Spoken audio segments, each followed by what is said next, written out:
नमस्कार, मैं निशा शर्मा और आप देख रहे हैं बिहार स्पेशल बुलेटिन न्यूज 21 पर।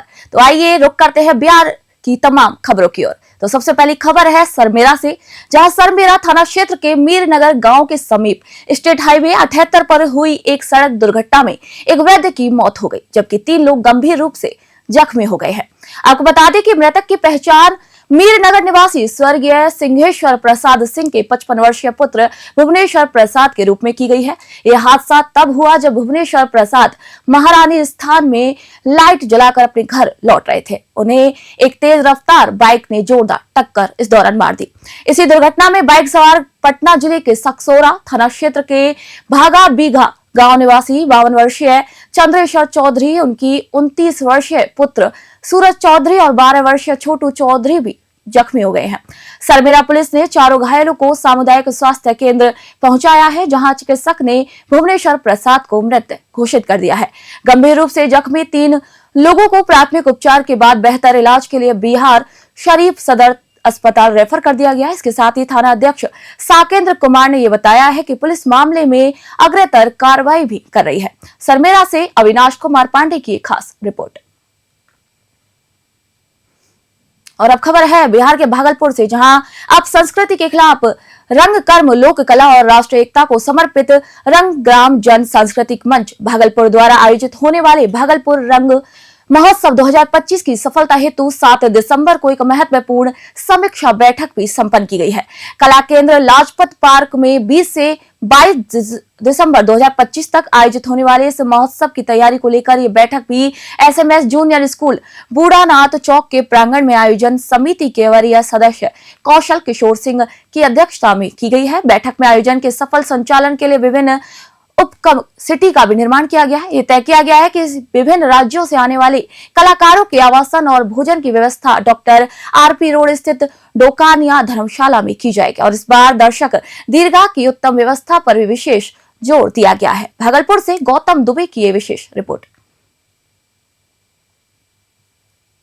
और अगली खबर जहानाबाद से, जहां जहानाबाद जिले के रतनी प्रखंड अंतर्गत कसमा पंचायत के शिवगंज गांव में रविवार को दिन दहाड़ एक वृद्ध किसान की उसी के पोते पवन ने धारदार हथियार से नरसंस हत्या कर दी है। आपको बता दें कि मृतक की पहचान करीब 55 वर्षीय करीमन पासवान के रूप में की गई है, जो अपने खेत में कटनी का काम कर रहे थे।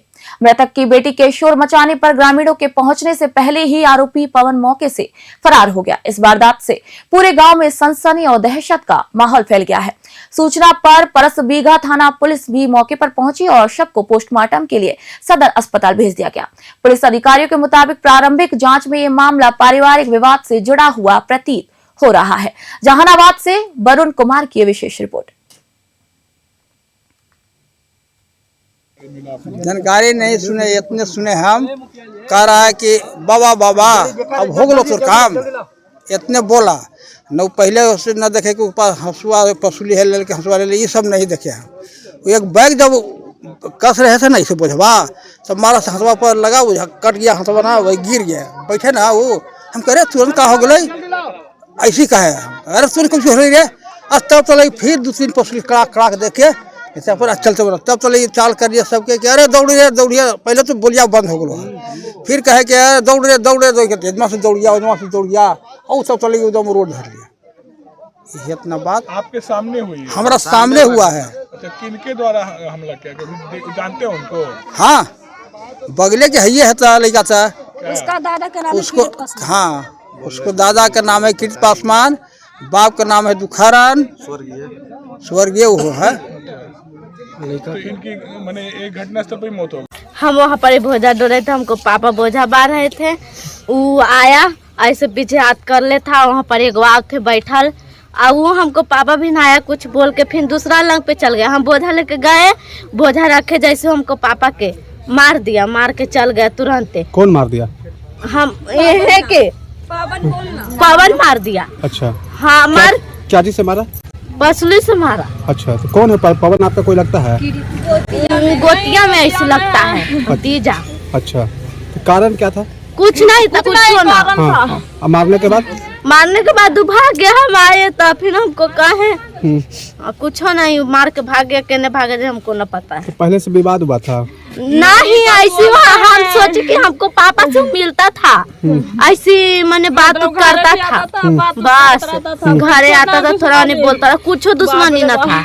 हाँ, पता ना कैसे काहेला मारा, पता नहीं। नहीं अच्छा, क्या नाम है आपके पापा का? करीबन 5 साल। क्या कर रहे थे? ये सूचना तो हम लोग को मिला, कारण क्या था? ये नहीं पता। कहाँ के रहने वाले थे, नेता का क्या वजह रही है? तो दोनों अपने लोग हैं, चाचा भतीजा हैं, तो सूचना जांच होने के बाद है कुछ। मैंने आरोपी पकड़ा गया फरार है? नहीं, अभी नहीं पकड़ा गया, पकड़ा लिया जाएगा। कहाँ पे हत्या हुई? कहाँ हत्या हुई? खेत में खेत में। जी, खेत में है। क्या नाम है नेता का? मृतक क्या नाम है? मृतक का क्या नाम है? करीबन पासवान, कहाँ के रहने वाले? शिवगंज। आगे क्या कार्रवाई हो रही है पुलिस की ओर से? अभी तो हम लोग बॉडी को ले जा रहे हैं पोस्टमार्टम के लिए, उसके बाद गिरफ्तारी के लिए प्रयास करेंगे। बिहार के भागलपुर से एक और नई खबर, जहां एनटीपीसी कहलगांव द्वारा विद्युत मंत्रालय के समर्थ मिशन के सहयोग से नगर परिसर स्थित अंग भवन में रविवार को बायोमास को फायरिंग विषय पर एक दिवसीय क्षेत्रीय कार्यशाला का आयोजन किया गया। इसका उद्घाटन जिलाधिकारी डॉक्टर नवल किशोर चौधरी ने दीप प्रज्वलित कर किया है। आपको बता दें कि कार्यशाला का मुख्य उद्देश्य ताप विद्युत संयंत्रों में बायोमास के सेल्फ फायरिंग को प्रोत्साहित करना और फसल अवशेषों यानी कि पराली को जलाने की परेशानी को कम करते हुए स्वच्छ एवं हरित ऊर्जा उत्पादन को बढ़ावा देना है। डीएम डॉक्टर नवल किशोर चौधरी ने यह कहा है कि बायोमास को फायरिंग पर्यावरण संरक्षण के साथ साथ किसानों की आय में वृद्धि करने और सतत विकास के लक्ष्यों को प्राप्त करने का एक प्रभावी माध्यम है।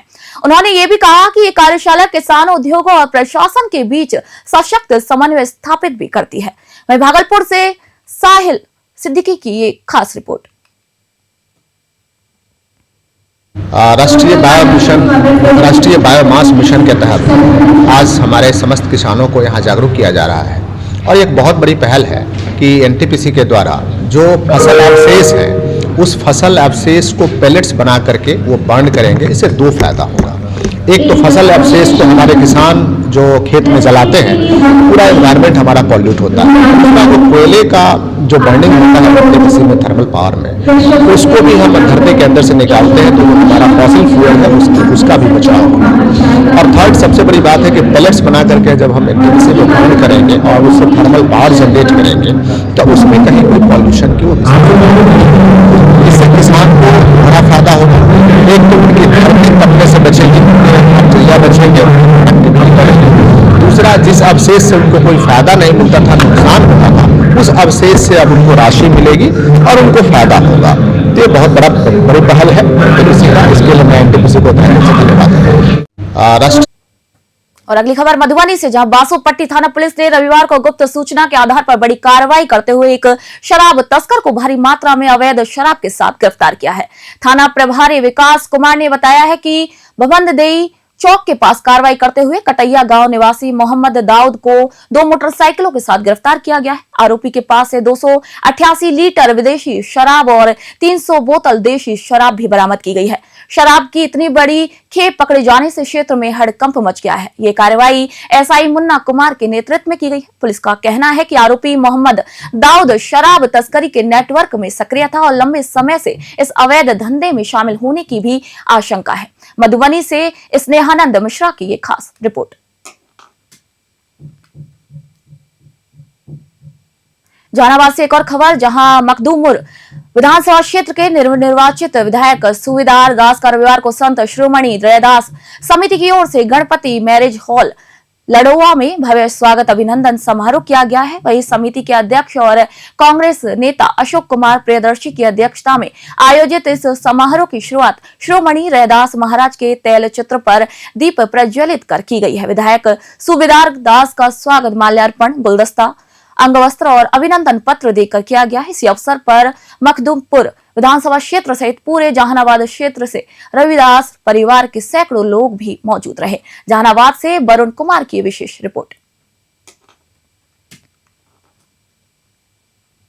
एक और खबर जहानाबाद से, जहां जहानाबाद के परस बीघा थाना क्षेत्र के गोड़िया गांव में करीब 2 माह पूर्व आगजनी की घटना में गंभीर रूप से झुलसे 85 वर्षीय रामबाबू यादव की इलाज के दौरान रविवार को मौत हो गई। वृद्ध की मौत की खबर मिलते ही परिजनों में भारी आक्रोश भी फैल गया है। आक्रोशित स्वजनों ने मुआवजे और न्याय की मांग करते हुए शव को अरवल जहानाबाद मुख्य मार्ग पर रखकर सड़क जाम कर दिया है। सूचना मिलते ही पुलिस मौके पर पहुंची और परिजनों को भी समझा बुझाकर जाम समाप्त कराया है। इसके बाद पुलिस ने शव को कब्जे में लेकर पोस्टमार्टम के लिए सदर अस्पताल भेज दिया है।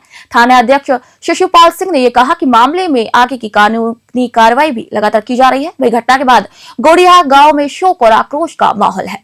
जहानाबाद से वरुण कुमार की यह विशेष रिपोर्ट।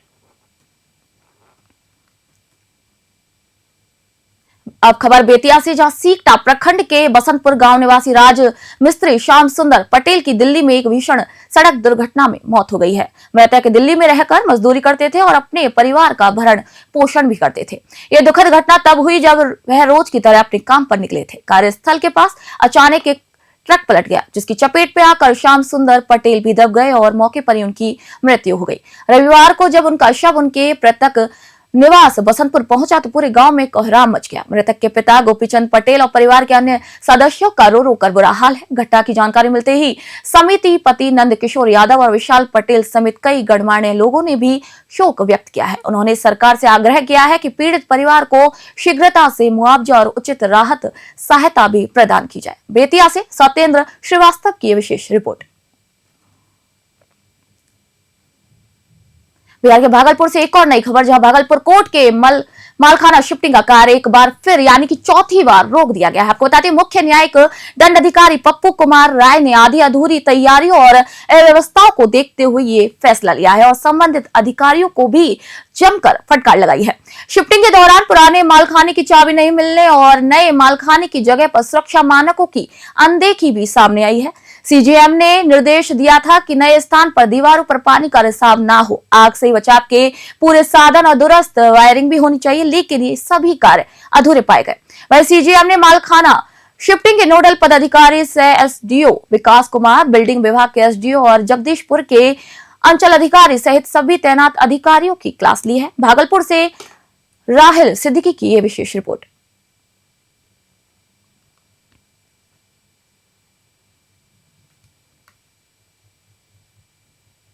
अब खबर रक्सौल से, जहां पुलिस और एसएसबी ने संयुक्त कार्रवाई करते हुए नेपाल से भारत लाई जा रही चरस की बड़ी खेप को जब्त किया है। एसपी स्वर्ण प्रभात के निर्देश पर गठित विशेष टीम ने कुल 10 किलोग्राम चरस और तस्करी में इस्तेमाल एक थार गाड़ी के साथ 6 तस्करों को भी गिरफ्तार किया है। डीएसपी मनीष आनंद ने प्रेस कॉन्फ्रेंस में बताया है कि गुप्त सूचना के आधार पर कस्टम चौक पर नाकेबंदी की गई। नेपाल की ओर से आ रही थार को रोककर तलाशी ली गई, जिसमें झोले में छुपा कर रखी गई लगभग 7 किलो चरस भी बरामद की गई है। थार से पकड़े गए तस्करों की निशानदेही पर सुगौली में छापेमारी की गई, जहां से 2 और लोगों को भी लगभग 2 किलो चरस के साथ हिरासत में लिया गया है। रक्सौल से भूपेंद्र पांडे की ये रिपोर्ट। बेतिया से खबर, जब बैरिया प्रखंड की सिसवा सरैया पंचायत स्थित उदयपुर जंगल में बेतिया लोकसभा सांसद डॉक्टर संजय जायसवाल ने रविवार 8 दिसंबर को विधिवत रूप से टिकट काउंटर का उद्घाटन किया है और इसी अवसर पर सांसद ने यह कहा कि राज्य सरकार उदयपुर जंगल को पर्यटन स्थल के रूप में भी तेजी से विकसित कर रही है। प्राकृतिक सौंदर्य और देश विदेश से आने वाले पक्षियों की भरमार के कारण ये क्षेत्र अब सैलानियों के आकर्षण का भी प्रमुख केंद्र बन रहा है। वहीं डॉक्टर जायसवाल ने उम्मीद भी जताई है कि उदयपुर जंगल निकट भविष्य में जिले का एक प्रमुख इको टूरिज्म स्थल भी बनकर उभरेगा। वहीं उद्घाटन कार्यक्रम में स्थानीय जनप्रतिनिधि, अधिकारी और बड़ी संख्या में ग्रामीण लोग भी मौजूद रहे। बेतिया से सत्येंद्र श्रीवास्तव की विशेष रिपोर्ट। इस देश में इस साल 2 रामसर साइट अप्रूव हुई थी, जिसमें कि विश्व का हेरिटेज के रूप में, जिसमें सरियामन भी है। मुझे खुशी है कि हम सभी के प्रयास से आज सरियामन इस रूप में तैयार है। लगातार भूपेंद्र यादव जी का भी मैं बहुत बहुत धन्यवाद देता हूं और सभी का धन्यवाद देता हूं कि उन्होंने इसका परमिशन दिया और आज लगभग इसमें 8 करोड़ रुपए लगा करके एक छोटा सा सिनेमा हॉल बना है, बोटिंग की सुविधा उपलब्ध है, बाहर के पक्षी भी आना शुरू हो गए हैं, पूरा एरिया में ट्रेल है। जो बुजुर्ग हैं उनके लिए यहाँ पर इलेक्ट्रिक कार्ट की सुविधा मौजूद है कि वो इलेक्ट्रिक कार्ट से यहाँ आ सकते हैं। जो स्वस्थ हैं उनको जरूर पैदल जंगल घूमते हुए ही इस स्थान पर आना चाहिए। पर विश्व के रामसर साइट में से एक उदयपुर पक्षी विहार में आप सभी का स्वागत है। आइए, VTR भी घूमिए और हमारा उदयपुर पक्षी विहार, जिसे चंपारण सरयामन के नाम से जानता है। भागलपुर से एक और खबर। पीरपैंती बाजार निवासी मोहम्मद अयाज कोरोना काल के बाद से शिक्षा में पिछड़ रहे बच्चों के लिए एक प्रेरणादायक प्रयास कर रहे हैं। वे चिमनी, ईंट भट्टा और अन्य स्थानों पर भी काम करने आए हैं। प्रवासी मजदूरों के बच्चों को निःशुल्क शिक्षा देकर उन्हें मुख्य धारा से भी जोड़ रहे हैं। आपको बता दें कि अयाज इन बच्चों को सामान्य शिक्षा के साथ साथ डिजिटल शिक्षा भी उपलब्ध कराते हैं। इसके अलावा मजदूर परिवारों की महिलाओं को आत्मनिर्भर बनाने के लिए निःशुल्क सिलाई प्रशिक्षण भी दिया जाता है। उन्होंने संजीवनी गंगा संस्था की स्थापना की है, जिसके माध्यम से गंगा की सफाई और स्वच्छता जैसे अन्य सामाजिक कार्य भी किए जाते हैं। संस्था ने हाल ही में लेलख और ममलखा क्षेत्रों के 6 से 10 वर्ष की आयु के कई बच्चों को कॉपी, किताबें और स्लेट भी उपलब्ध कराए हैं। ये पहल स्थानीय स्तर पर शिक्षा दान की एक सराहनीय मिसाल बन गई है, जिसमें अमित कटास्का, गोविंद नंदन, शिवानी सहित कई समाज सेवी सहयोग कर रहे हैं। वहीं भागलपुर से सौरभ दुबे की विशेष रिपोर्ट। संजीवनी गंगा स्वयंसेवी संस्था के द्वारा पर्यावरण के क्षेत्र में वाटर कंजर्वेशन और प्लांटेशन के क्षेत्र में काम किया जा रहा है, जिससे जो ग्लोबल वार्मिंग की जो प्रॉब्लम है, जो विश्व स्तर पे है, उसको कम किया जा सके और उसको लोकल लेवल पे जो हम लोग काम कर रहे हैं। और पिछले 2.5 महीनों से हम लोगों ने पीरपैंती के आसपास के क्षेत्र में बहुत सारे प्लांटेशंस किए हैं, तालाबों को, नदियों को स्वच्छ रखने के लिए काम किया है और साथ साथ शिक्षा के बुनियादी ढांचों को मजबूत करने के लिए जो खास करके जो डिजिटल लिटरेसी के आधार पर हम आधुनिक तकनीक से बच्चों को यहाँ पढ़ाने का कोशिश कर रहे हैं, जो बच्चे समाज के विकास के रास्ते में पिछड़ गए हैं। हम लोगों का क्लास वहाँ नित्य चलता है, जिसमें हम लोग spoken English, computer, net banking, internet, सिलाई और पेंटिंग की शिक्षा दे रहे हैं। साथ साथ हम लोगों ने प्रवासी मजदूर बच्चों को अडॉप्ट किया है, जो चिमनी, ईंट भट्टों में तो बिहार स्पेशल बुलेटिन में आज के लिए इतना ही और मिलते हैं नई तमाम खबरों के साथ। देखते रहिए News 21।